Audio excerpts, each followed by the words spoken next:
یہ سب اللہ کی مہربانی ہے۔ اس دنیا میں ایک سے بڑھ کر ایک موجود ہے، لائیے مجھے کتاب دکھائیے۔ انہوں نے کتاب کی ورق گردانی کی، پھر بولے میں یہ زبان جانتا ہوں۔ تو آپ جانتے ہیں یہ کون سی زبان ہے؟ ہاں کیوں نہیں، یہ عبرانی زبان ہے۔ اور آپ کو کل کتنی زبانیں آتی ہیں؟ فاروق نے پوچھا۔ کم از کم 10 زبانوں کا ماہر ہوں، انہوں نے جواب دیا۔ یہ کتاب کس موضوع پر ہے بھلا؟ اشفاق صاحب نے سوال کیا۔ ابھی بتاتا ہوں۔ انہوں نے کتاب کو پڑھنا شروع کیا، پھر بولے اس کتاب میں انبیاء کرام کے تذکرے ہیں۔ کتاب شروع سے پھٹی ہوئی ہے اور اس میں سب سے پہلے سیدنا ادریس علیہ السلام کا تذکرہ ہے۔ آپ پسند کریں تو میں یہ تذکرہ آپ کو سنا سکتا ہوں۔ میرا خیال ہے اس سے اچھی بات کیا ہوگی، کیوں بچوں؟ اشفاق صاحب بچوں کی طرف دیکھ کر بولے جی ہاں بالکل، دونوں نے ایک ساتھ جواب دیا۔ تو پھر سنیے، اس میں لکھا ہے سیدنا ادریس علیہ السلام مصر کے شہر منف میں پیدا ہوئے۔ لوگ انہیں حرمس الحرامسا کہتے تھے۔ یہ سریانی زبان کا لفظ ہے، اس کا مطلب ہے تجربہ کار اور مضبوط رائے والا۔ بعض علماء کا خیال ہے آپ بابل شہر میں پیدا ہوئے، پھر ہجرت کر کے مصر چلے گئے۔ سیدنا ادریس علیہ السلام کا حلیہ مبارک اس طرح تھا، گندمی رنگ، مناسب قد و قامت، خوبصورت چہرہ، گھنی داڑھی، مضبوط بازو، چوڑے موڑے، مضبوط ہڈی والے، گفتگو باوقار، خاموشی پسند، سنجیدہ و متین، چلتے ہوئے نیچی نظر رکھنے والے اور غور و خوض کے عادی تھے۔ حسب و نسب بتانے کے ماہرین کا کہنا ہے کہ سیدنا ادریس علیہ السلام کا سلسلہ نسب نبی اکرم صلی اللہ علیہ وسلم کے سلسلہ نسب میں شامل ہے۔ سیدنا آدم علیہ السلام اور سیدنا شیس علیہ السلام کے بعد انہیں نبوت ملی تھی۔ سیدنا آدم علیہ السلام کا بیٹا قابیل، جو اپنے بھائی حابیل کو قتل کرنے کے بعد والدین کو چھوڑ کر کسی اور جگہ چلا گیا تھا، اس نے وہاں جا کر فساد اور ظلم و زیادتی شروع کی، حتیٰ کہ ایمان والوں کو بھی ستانا شروع کر دیا۔ ابلیس نے جب ان کی یہ حالت دیکھی تو اس نے اس موقع کو غنیمت جانا اور انسانی بھیس میں قابیل کی قوم کے ایک شخص کا غلام بن کر رہنے لگا۔ پھر اس نے بانسری شکل کی ایک چیز ایجاد کی اور اس کو بجانے لگا۔ لوگ اس کی آواز پر لٹو ہو گئے اور اس کے گرد بھیڑ لگا کر سننے لگے۔ پھر میلے کا ایک دن مقرر ہو گیا، اس میں ہزارہ مرد اور عورتیں جمع ہونے لگے۔ آہستہ آہستہ یہ لوگ بڑھنے لگے اور ان کا فساد بھی بڑھنے لگا۔ سیدنا ادریس علیہ السلام نے جب دیکھا کہ مفسدین ایمان والوں پر ظلم و زیادتی کر رہے ہیں اور ان کا فساد بڑھتا جا رہا ہے اور سمجھانے کے باوجود یہ لوگ باز نہیں آ رہے، تو انہوں نے اپنے پیروکاروں کو جہاد کا حکم دیا۔ سیدنا ادریس علیہ السلام پہلے شخص تھے جنہوں نے اللہ کے راستے میں جہاد کیا، غنیمتیں حاصل کی اور دشمنوں کو قیدی بنایا، لیکن غنیمتیں اور قیدی ان کے لیے حلال نہیں تھے۔ نبی کریم صلی اللہ علیہ وسلم پہلے رسول ہیں جن کے لیے غنیمتیں حلال کی گئی تھی، لیکن یہ بات یقینی ہے کہ جہاد سب سے پہلے سیدنا ادریس علیہ السلام نے کیا۔ انہوں نے جہاد کے لیے ایک لشکر تیار کیا، پھر اس لشکر کو 2 حصوں میں تقسیم کیا۔ ایک حصہ پیادوں پر مشتمل تھا اور دوسرا سواروں پر۔ چنانچہ بھرپور تیاری کے بعد سیدنا ادریس علیہ السلام نے قابیل کی قوم پر چڑھائی کر دی۔ حق و باطل کے درمیان زبردست مارکے ہوئے۔ آخر کار سیدنا ادریس علیہ السلام نے انہیں گھٹنے ٹیکنے پر مجبور کر دیا، ان کا بہت سا ساز و سامان لوٹ لیا اور لوگوں کو قیدی بنا لیا۔ قرآن کریم میں ان کا نام 2 جگہ آیا ہے۔ ارشاد باری تعالی ہے، اے نبی صلی اللہ علیہ وسلم، اسماعیل، ادریس اور ذوالکفل کا ذکر کیجئے، یہ سب صابر لوگ تھے، ہم نے انہیں اپنی رحمت میں داخل فرمایا، بلا شبہ یہ نیک لوگ تھے۔ اس طرح سورہ مریم میں اللہ تعالیٰ کا فرمان ہے، اس مقدس کتاب قرآن مجید میں ادریس کا ذکر کیجئے، بلا شبہ وہ نہایت سچے نبی تھے اور ہم نے انہیں اونچی جگہ اٹھا لیا تھا۔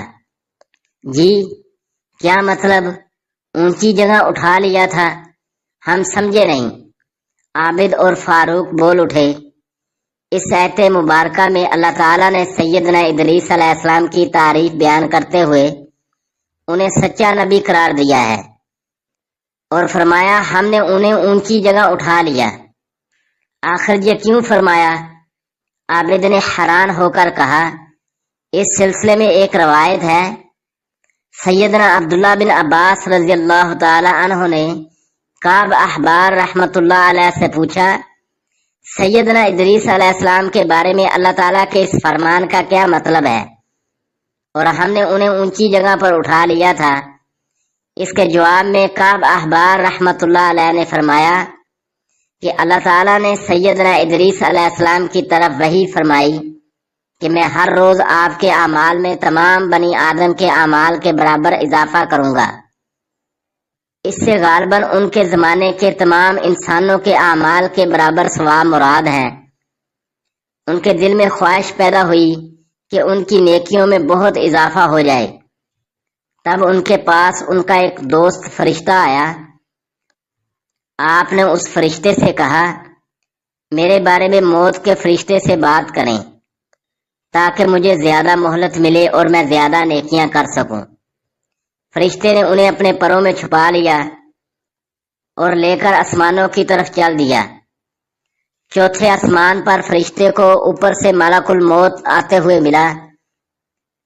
اس فرشتے نے ملک الموت سے ادریس علیہ السلام کی خواہش کا ذکر کیا۔ ملک الموت نے پوچھا، ادریس کہاں ہے؟ فرشتے نے کہا، وہ میری پیٹھ پر ہے۔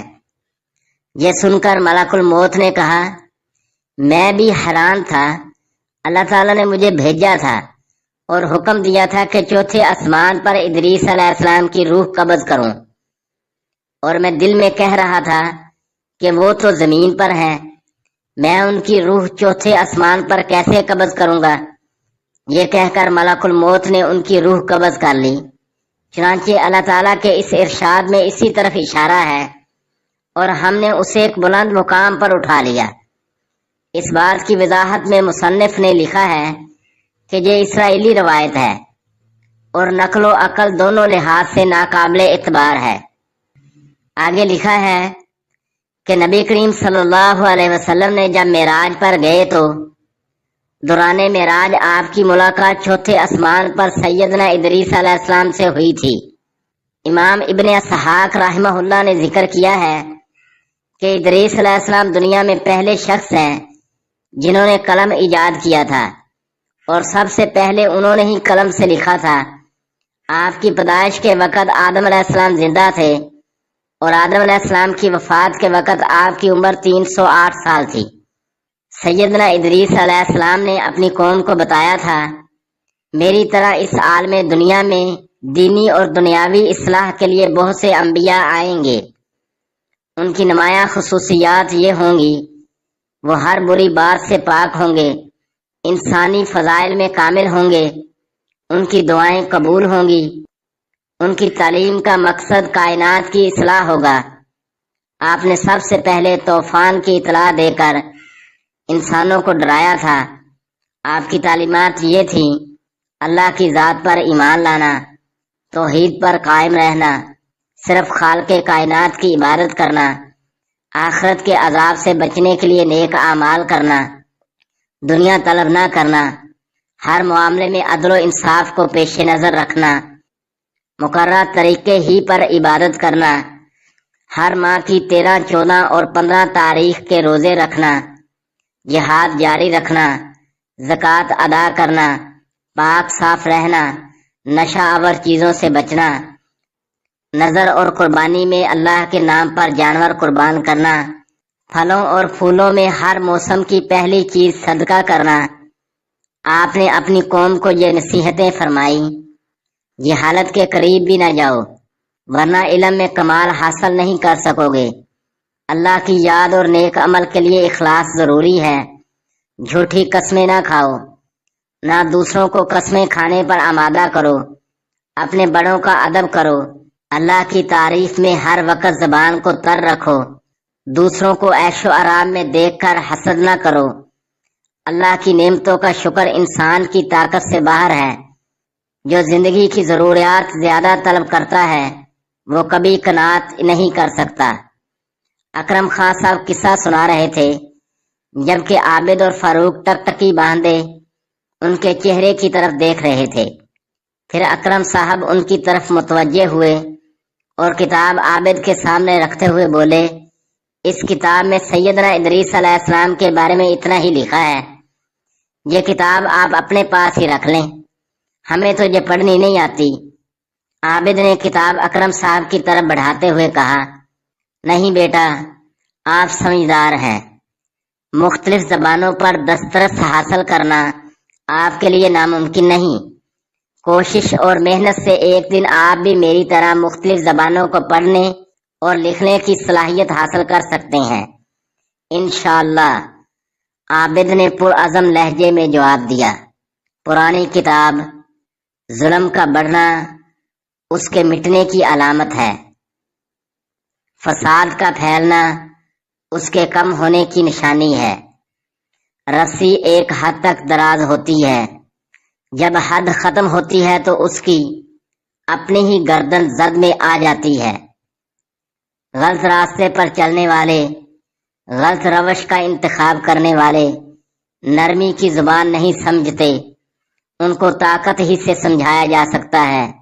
یہ کہانی پرانی کتاب ایسے ہی لوگوں کی کہانی ہے جن کے خلاف پہلی دفعہ اللہ کے لیے جہاد کیا گیا۔